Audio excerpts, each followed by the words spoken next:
Welcome student जैसा कि आप लोगों को पता है कि हम लोग करंट पेपर शेयर कर रहे हैं। आज मैं हाज़िर हुआ हूँ MTH 404 का पेपर लेके। इसका जो बच्चों पेपर था वो ओवरऑल इतना इजी था, कोई हद नहीं, मगर इसके जो क्वेश्चन थे ना वो थोड़े डिफ़िकल्ट थे, मतलब स्टेटमेंट थी, समझने वाली बात थी। तो हम चलते हैं अब अपने टाइम वेस्ट किए बगैर क्वेश्चन नंबर पहले पे। इसमें देखें उसने कहा है हमसे कि the curve that is traced bye the particle is the time progress is called the, ये उसने वेलोसिटी लगाया था, लेकिन इसका ये जवाब गलत है, इसका ट्रेजेक्ट्री है, मतलब ये इसकी डेफिनेशन है। अच्छा, क्वेश्चन नंबर 2 जो है आप लोगों के पास, for a constant velocity the slope of the space time curve वो रिमेन सेम रहेगी। अच्छा, उसके बाद question number 3, the area under the velocity time curve of a particle moving in the straight line give the dash of by the particle, ये हमारे पास expression की definition है। अच्छा, a particle is said executing simple harmonic motion of it moves in a straight line so that its acceleration is always directed toward a fixed point in the line and is proportional to the dash of the particle from the fixed point। तो ये क्या है, square of the distance है। अच्छा, the maximum distance covered by the particle executing simple harmonic motion in either side of mean position is called as, तो ये आपके पास एम्पलीट्यूड की डेफिनेशन थी। The time taken by the particle to complete one oscillation is called, ये आपके पास क्या है, टाइम पीरियड है। The particle is executing simple harmonic, ये आपके पास जो SHM है ये किसका मुखाफिफ है, सिंपल हार्मोनिक मोशन का। Has dash velocity at mean position, तो ये मैक्सिमम रखती है दूसरी वाला पार्टिकल एग्जीक्यूटिंग सिंपल, ये वेलोसिटी जो है यहाँ पे मैक्सिमम आती है। क्वेश्चन नंबर 8 में वो पूछता है हमसे, the projection of a particle moving along a circle execute, तो ये आपके पास प्रोजेक्टाइल मोशन है, इसका करेक्ट ऑप्शन। अच्छा, उसके बाद है if a force F act at time F is equal to M R, इसका हमारे पास ये वाला करेक्ट ऑप्शन है। क्वेश्चन नंबर 10 हमारे पास जो है y बराबर एम एक्स और x बराबर एम वाई, ये इसका करेक्ट ऑप्शन है। क्वेश्चन नंबर 11 पे देखें, which of the following is true about the radical component of a force is polar coordinate f बराबर एम इंटू, ये इसका करेक्ट ऑप्शन है। क्वेश्चन नंबर 12 है हमारे पास, क्वेश्चन नंबर आपके पास 12 है, if a particle is moving along a circle of radius with center O then which of the following is true about the transversal component of a force in polar coordinate, तो ये आपके पास F theta is equal to M A theta, इसका correct option है। अच्छा, उसके बाद आप लोगों के पास क्वेश्चन नंबर जो 14 है वो है,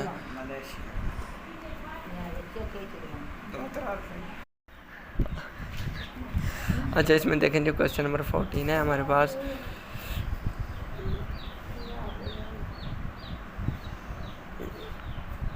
question number 14, the rate of work done to the particle is known as, तो ये हमारे पास पावर की डेफिनेशन है।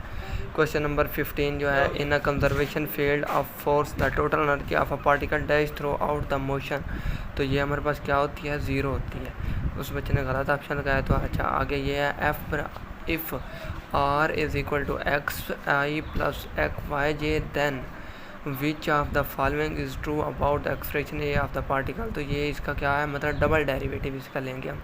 इसका पहले हम इसकी वेलोसिटी बनाएंगे, एक दफ़ा डेरिवेटिव लेके, फिर इसका अगेन डेरिवेटिव लेके इसकी वेलोसिटी बना के दैन ये हमारे पास एक्सप्रेशन आएगा। क्वेश्चन नंबर 17 हमारे पास है, the transfer component of expression is R minus R theta square, ये इसका करेक्ट ऑप्शन है। अच्छा, क्वेश्चन नंबर 18 जो है, अ particle is moving with a velocity 3i + 4j, the tangent component of a velocity is a particle is moving with a velocity 3i + 4j, ये इसका जब हम देखो 3 का स्क्वायर प्लस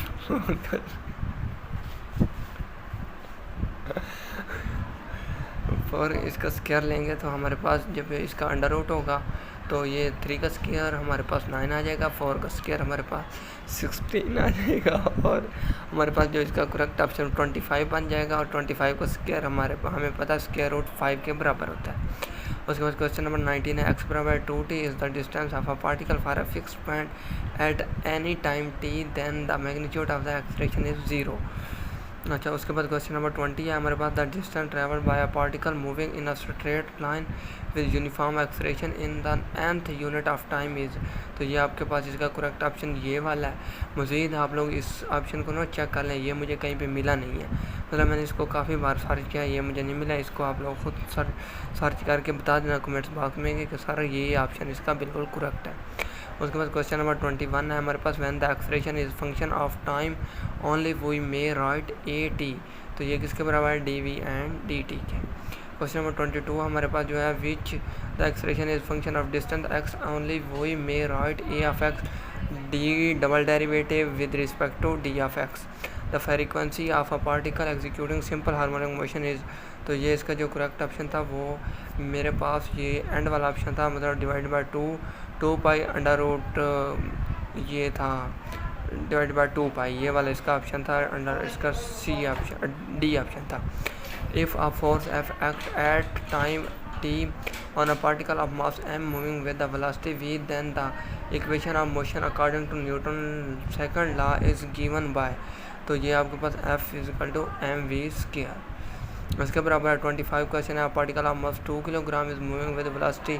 तो the force F acting on the particle, ये क्या आएगी फोर्स इसकी, तो 4 आ जाएगी, मतलब 2 × 2 तो 4 के बराबर आ जाएगी। उसके बाद क्वेश्चन नंबर 26 जो है, which of the following is true for a force F to be conservation. तो ये कॉर्ल एफ इसका बराबर है 0, ये इसका करेक्ट ऑप्शन है। Radical component of velocity is, तो ये आर थीटा ऊपर ये 2 ऊपर डॉट्स, ये इसका करेक्ट ऑप्शन है।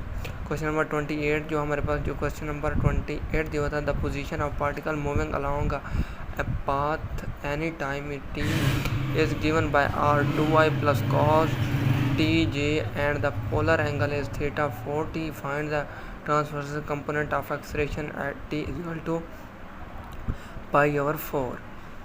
ये मैंने सॉल्व नहीं किया बच्चों, ये आपने खुद सॉल्व करना है अपने हैंड और से देख के। मेरे पास इतना टाइम नहीं था कि मैं आप लोगों को अब ये क्वेश्चन भी सॉल्व करके देता। अब particle process of fix point O with the velocity of 7 meter per second and moving in the straight line with the acceleration of 6 plus 2t meter per second, where is the time is seconds after passing, calculate the value of when the velocity is। Again इसमें क्या हमने find करनी है, calculate the value of T, मतलब time period इसमें हमने find करना है। क्वेश्चन नंबर जो 30 था, a variable force of magnitude F Newton, मतलब इसकी मैग्नीट्यूड एफ न्यूटन है, इस मूविंग का पार्टिकल ऑफ मास, इसका जो मास है वो 5 किलोग्राम है, और इसकी जो वेलोसिटी है वो v बराबर है t² - 2t + 3 है। Where is the time after passing a fixed point O, find the time when the magnitude of force is 15। इसमें भी हमने क्या फाइंड करना है, t फाइंड करना है। ये t फाइंड करने वाले काफ़ी ज़्यादा क्वेश्चन है इस आपके पेपर में। अच्छा, particle p moves in a plane in such a way that at any time t its distance from a fixed point o is r is equal to 3t plus 2t²। तो find इसमें हमने क्या करना है, radical and transverse component of acceleration at equal to 1, ये find करना है। मतलब इसकी एक्सेलरेशन कैसे फाइंड करनी है, 2 बार इसका डेरिवेटिव ले लेना है, ये इस इक्वेशन का, ये हमारे पास इसका एक्सेलरेशन आ जाएगा।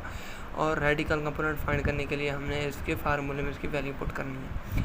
अच्छा, क्वेश्चन नंबर 32 जो है, particle is moving straight passes through fix point O, 1 metre पर second, acceleration is given A equal to 12t², where t second the time after passing O, calculate the distance of the particle after time t।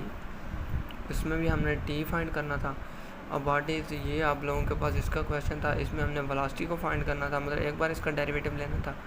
और ये आप लोगों का बच्चों paper था जो मैंने आप लोगों के साथ शेयर किया।